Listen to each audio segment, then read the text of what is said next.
Right now, in the heart of Los Angeles, something intense and unprecedented is unfolding before our eyes.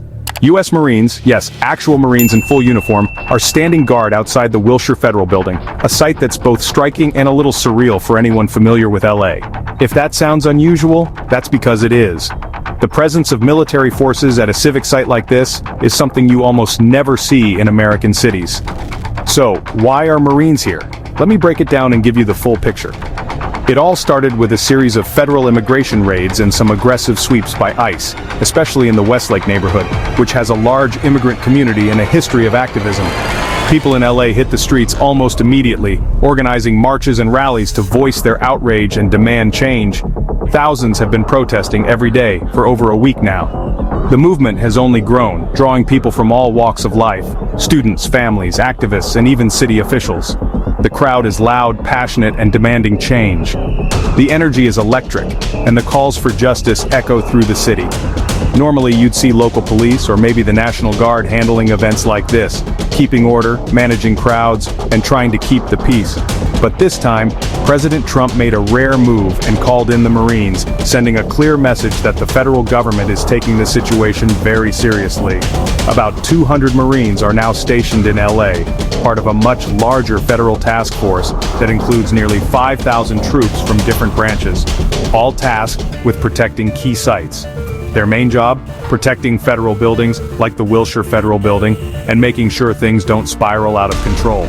They're here to act as a deterrent, not to escalate the situation. Now here's where it gets tricky. The line between keeping the peace and overstepping is razor thin. The Marines are under strict legal orders, with their actions closely monitored by both military and civilian authorities. They aren't supposed to act like regular cops.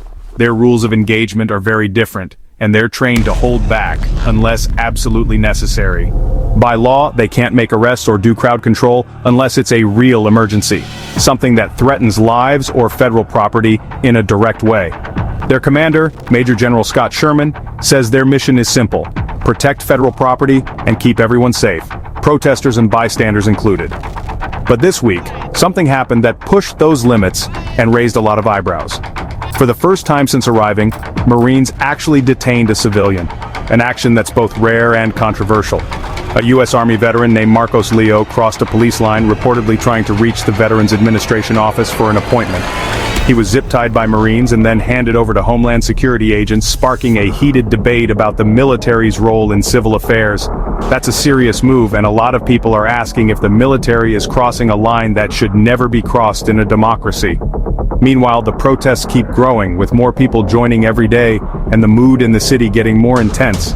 People are fired up, especially after some high-profile clashes between law enforcement and demonstrators that have gone viral on social media.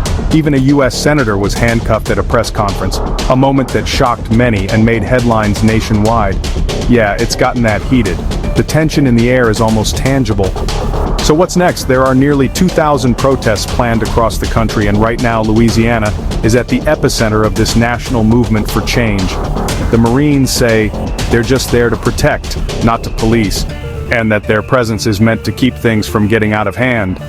But with tensions this high, and the world watching, everyone's on edge and paying close attention to every move.